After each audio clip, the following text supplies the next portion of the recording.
ചിങ്കാരക്കിന്നാരം ചിരിച്ചു കൊഞ്ചുന്ന മണിക്കുരുന്നേവാ പുന്നാരം പുന്നാരം കുറുമ്പുറങ്ങുമി കുരുന്നു ചുണ്ടത്തെ മണിപ്പതക്കം താ അമ്മാനം അമ്മാനം കുഞ്ഞിക്കുളിരമ്പിളിയേ ചെല്ലച്ചെറുകുമ്പിളിലെ മമ്മമ്മമുണ്ട് മിന്നാരം കണ്ട് മിന്നാമിന്നിയായി വാ വാവോ വാവോ കൊമ്പനാന ചന്തം കൊണ്ടേ കൊമ്പക്കുഴൽ മേളം കൊണ്ടേ നിറ നിറ തിങ്കളായി നീ എന്നെ കാണാൻ വാ ഇലക്കുറി ചാന്തും കൊണ്ടേ തിരുമുടിപ്പൂവും കൊണ്ടേ ഇളവയിൽ നാളം പോൽ നീ എന്നെ പുൽകാൻ വാ കുന്നിക്കുരുക്കുത്തിയായി നല്ല മഞ്ഞ കണിക്കൊന്നയായി താമരപ്പൂവരിമ്പായി നല്ലതങ്കക്കിനാവൊളിയായി മെല്ലെ നല്ലോലത്തളിരൂഞ്ഞാലാട്ടുന്ന കുഞ്ഞാറ്റ കിളിയായി ആലോലം ആലോലം ചിങ്കാരക്കിന്നാരം ചിരിച്ചു കൊഞ്ചുന്ന മണിക്കുരുന്നേവാ പുന്നാരം പുന്നാരം കുറുമ്പുറങ്ങുമി കുരുന്നു ചുണ്ടത്തെ മണിപ്പതക്കം താ അമ്മാനം അമ്മാനം കുഞ്ഞിക്കുളിരമ്പിളിയേ ചെല്ലച്ചെറുകുമ്പിളിലെ മമ്മമ്മമുണ്ട് മിന്നാരം കണ്ട് മിന്നാമിന്നിയായി വാ വാവോ വാവോ. Hello, welcome to my channel Miri's vlogs.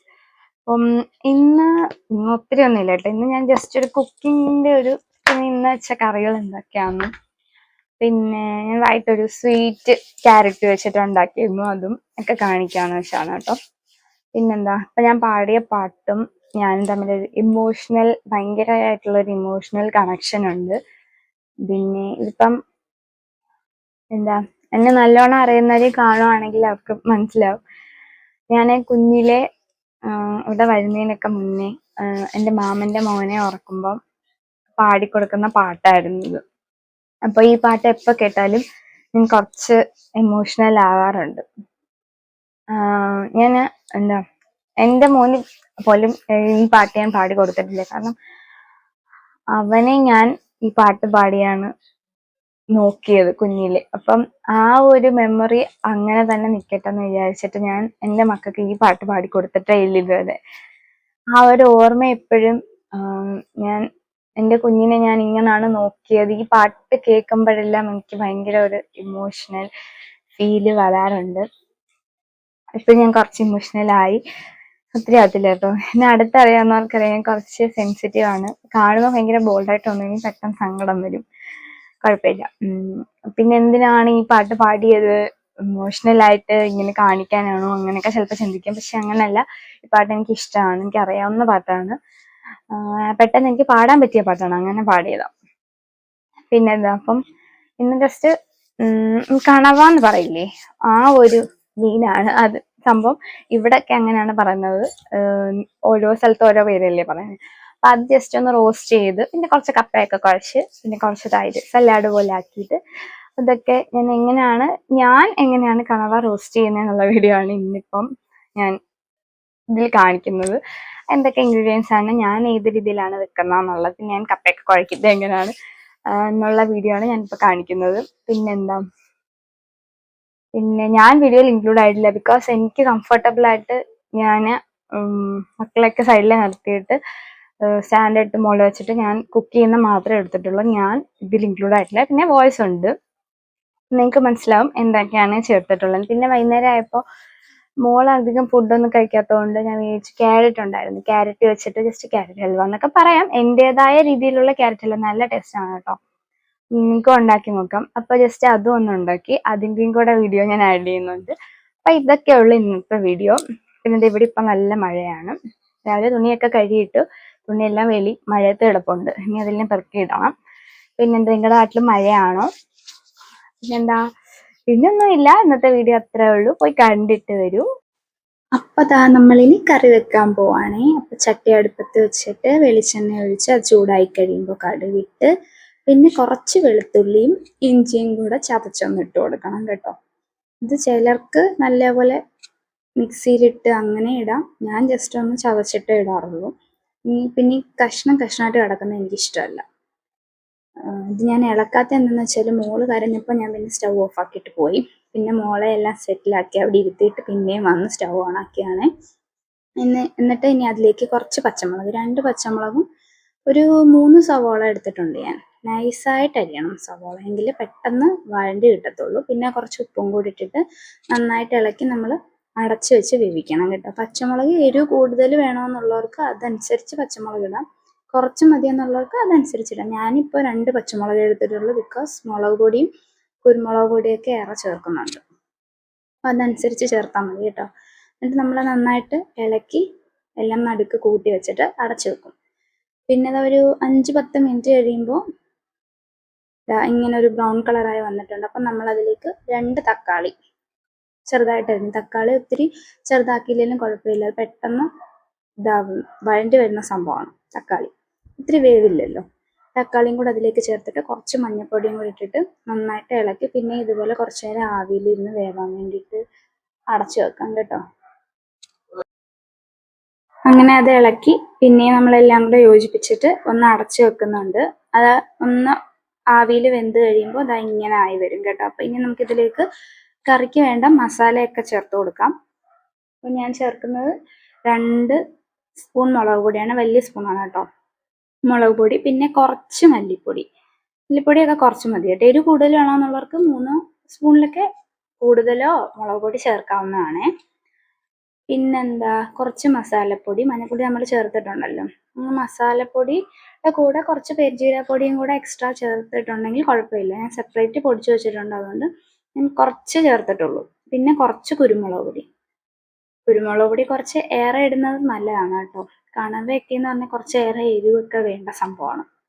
അത് ഇതുപോലെ നന്നായിട്ട് ഇളക്കി കൊടുത്തിട്ട് നമ്മൾ ജസ്റ്റ് ഒന്ന് അതിൻ്റെ പച്ചമണം മാറുന്നവരെ ജസ്റ്റ് നമ്മളൊന്ന് ഇളക്കി കൊടുക്കണം.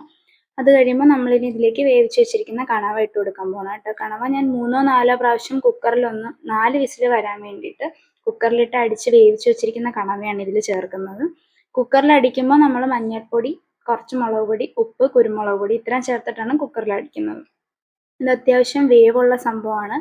പിന്നെ പെട്ടെന്ന് നമ്മുടെ വയറ്റിൽ ചെന്നാലും ഡൈജസ്റ്റ് ആവാൻ കുറച്ച് ബുദ്ധിമുട്ടുള്ള സംഭവമാണ്. അതുകൊണ്ട് നമ്മളൊരു 4-5 വിസിൽ കുക്കറിൽ അടിച്ച് കഴിഞ്ഞിട്ട് വെക്കുകയാണെങ്കിൽ പെട്ടെന്ന് വെന്ത് കിട്ടും. ഇതിപ്പോൾ ഈ വെള്ളം കളഞ്ഞിട്ട് കണവ മാത്രം എടുത്ത് ഇതിൽ ചേർത്ത് വയ്ക്കുന്നവരുണ്ട്. ഞാനിതിൻ്റെ വെള്ളം കളയത്തില്ല, ബിക്കോസ് അതിൻ്റെ ഗുണമെല്ലാം അതിലല്ലേ. അത് നമ്മൾ കളഞ്ഞു കഴിയുമ്പോൾ പിന്നെ എന്താ പറയുക, ഒരു ടേസ്റ്റ് ഉണ്ടാവില്ല. അത് കുഴപ്പമില്ല, നമ്മൾ ചെറിയ തീയിൽ വെച്ചിട്ട് ഇളക്കി കൊടുത്തു കഴിയുമ്പോൾ ആ വെള്ളത്തിൽ കിടന്നത് വറ്റി കറി നല്ല റോസ്റ്റ് പരുവത്തിനായി വരും കേട്ടോ. നമ്മൾ നല്ലോണം എല്ലാം ഇളക്കി കൊടുക്കുന്നുണ്ട് കേട്ടോ.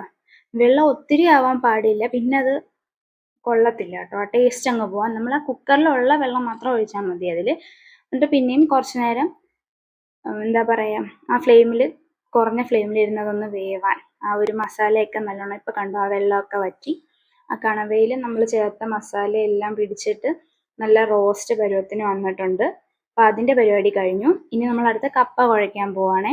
കപ്പയ്ക്ക് ഞാനിവിടെ എടുക്കുന്നത് പച്ചമുളക്, കുറച്ച് വെളുത്തുള്ളി, കുറച്ച് വേപ്പില, ഒരു തേങ്ങ ചിരകിയത്, പിന്നെ മഞ്ഞൾപ്പൊടി, പിന്നെ നല്ല ജീരകത്തിൻ്റെ പൊടി. അത് ഞാൻ ആഡ് ചെയ്യുന്ന കാണിക്കുന്നില്ല, പക്ഷെ ജാറിലിടുമ്പോൾ അത് ഇടുന്നുണ്ട്. അങ്ങനെ ഇതെല്ലാം കൂടെ നമ്മൾ അരച്ചെടുത്തിട്ടുണ്ട്.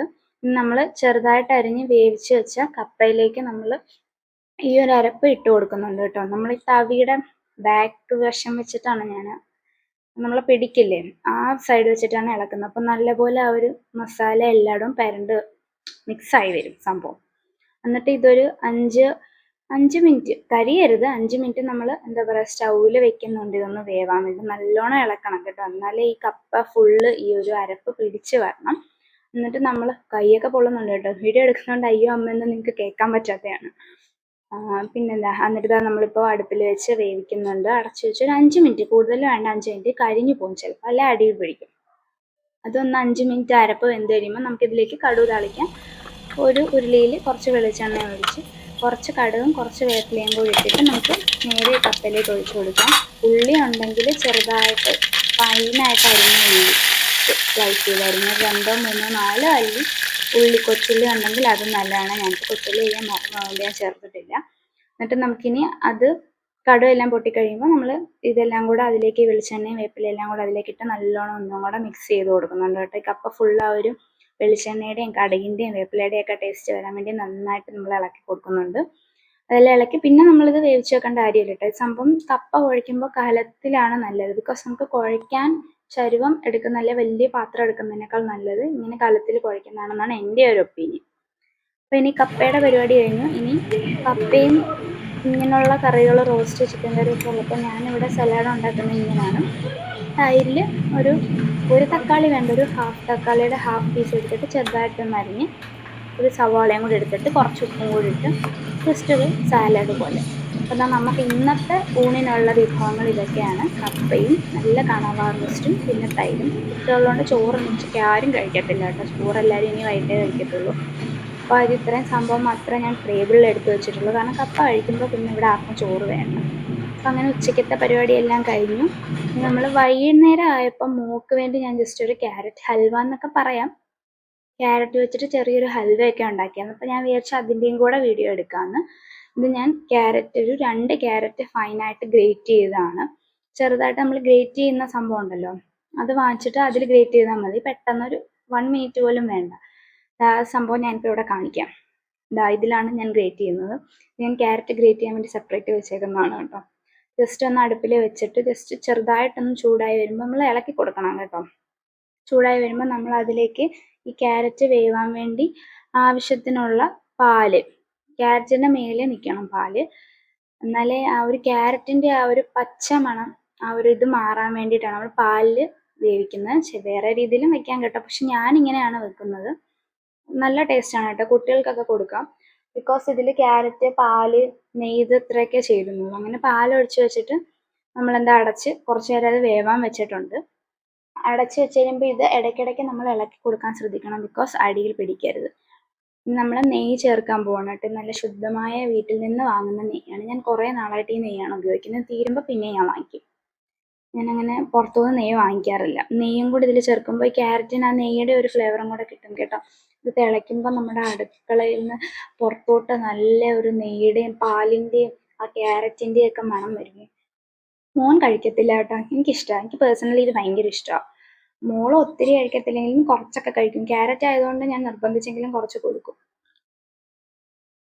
പിന്നെ നമ്മൾ അടച്ചു വെച്ച് പിന്നെയും വേവിച്ചിട്ടുണ്ട്. അങ്ങനെ ആ പാലൊക്കെ പിന്നെയും തിളച്ച് വരുവാണ്. നമ്മളിത് ഇടയ്ക്കിടയ്ക്ക് ഇങ്ങനെ ഇളക്കി കൊടുക്കണം കേട്ടോ. ഇതൊരു കാരണവശാലും അടിയിൽ പിടിക്കരുത്, ആ ഒരു ടേസ്റ്റ് അങ്ങ് പോകും. നമ്മളിത് കണ്ടിന്യൂസ് ആയിട്ട് അവിടെ തന്നെ നിന്ന് കുറഞ്ഞ ഫ്ലെയിമിൽ വെച്ചിട്ട് അടച്ചു വെക്കുക. ഇടയ്ക്കിടയ്ക്ക് വന്ന് ഇളക്കി കൊടുക്കുക. ഇത് മൊത്തം എന്താ പറയുക, ഈ പാലെല്ലാം വറ്റി വരുന്നു. ഫുൾ പാല് വറ്റാൻ നിൽക്കരുത്. ജസ്റ്റ് ഈ പാലെല്ലാം ഒന്ന് വറ്റി വരുന്നു എന്ന് കാണുമ്പോൾ നമ്മൾ അതിലേക്ക് നമ്മുടെ ആവശ്യത്തിനുള്ള പഞ്ചസാര ചേർക്കണം. മധുരം കൂടുതൽ ഇഷ്ടമുള്ളവർക്ക് മധുരം കൂടുതൽ ചേർക്കാം. ഞാനിപ്പോൾ കുഞ്ഞിന് കൊടുക്കുന്നതുകൊണ്ട് ഒത്തിരി മധുരം ഇതിലേക്ക് ചേർക്കുന്നില്ല. ജസ്റ്റ് ഒരു ആവശ്യത്തിനുള്ള മധുരം മാത്രം ചേർക്കുന്നുണ്ട് കേട്ടോ. എന്നിട്ട് പിന്നെയും നമ്മൾ അത് അടച്ചു വെക്കണം. ഇനിയിപ്പോൾ ആ പഞ്ചസാരയും കൂടെ ഈ ക്യാരറ്റിനകത്തോട്ട് ഒത്തിരി താമസിച്ച് പഞ്ചസാര ഇടരുത് കേട്ടോ. അപ്പോൾ ആ ക്യാരറ്റിന് ആ ഒരു മധുരം അബ്സോർബ് ചെയ്യാൻ പറ്റത്തില്ല. അപ്പോൾ ഇതെല്ലാം കഴിഞ്ഞ് നമ്മൾ ചിക്കൻ എടുത്തപ്പോൾ ഇങ്ങനെ വന്നിട്ടുണ്ട്. പാലൊക്കെ വറ്റി ആ നെയ്യെല്ലാം സംഭവം സെറ്റായിട്ടുണ്ട്. നമ്മൾ കയ്യിലെടുക്കുമ്പോൾ നമ്മുടെ കയ്യിൽ നല്ല മഞ്ഞ കളർ വരും കേട്ടോ ക്യാരറ്റ്. എനിക്കൊന്ന് ക്യാരറ്റിൻ്റെ ഓയിലൊക്കെ മുഖത്തൊക്കെ തേക്കാൻ നല്ലതായിരിക്കും. ബിക്കോസ് ക്യാരറ്റ് എന്ന് വെച്ചാൽ എന്തെങ്കിലും ഉണ്ടാക്കി കഴിയുമ്പോൾ തന്നെ നമ്മുടെ കയ്യിൽ നല്ല മഞ്ഞ കളറാണ് വരുന്നത്. അപ്പോൾ ഇനി അതെല്ലാം കഴിഞ്ഞ് ഇനി നിങ്ങൾ കാണുന്നത് ഞാൻ ടേസ്റ്റ് ചെയ്യുന്നതാണ്. എൻ്റെ വാ പുള്ളി കഴിച്ച് ചൂടോടെ കഴിച്ച്. അപ്പോൾ നിങ്ങൾ ശരിക്കും ചൂടോടെ കഴിക്കായിരുന്നു. അപ്പോൾ ഞാനങ്ങ് കഴിച്ച്. ഞാൻ ഉണ്ടാക്കിയത് കൊണ്ട് പറയുകയല്ല, നല്ല ടേസ്റ്റായിരുന്നു. അപ്പോൾ നിങ്ങൾക്ക് ഇത് വീട്ടിലുണ്ടാക്കി നോക്കാം. പിന്നെന്താ, അപ്പോൾ ഇന്നത്തെ എൻ്റെ വീഡിയോ ഇത്രയേ ഉള്ളൂ. എൻ്റെ വീഡിയോ എല്ലാവർക്കും ഇഷ്ടപ്പെട്ടെങ്കിൽ tata, bye bye, see U.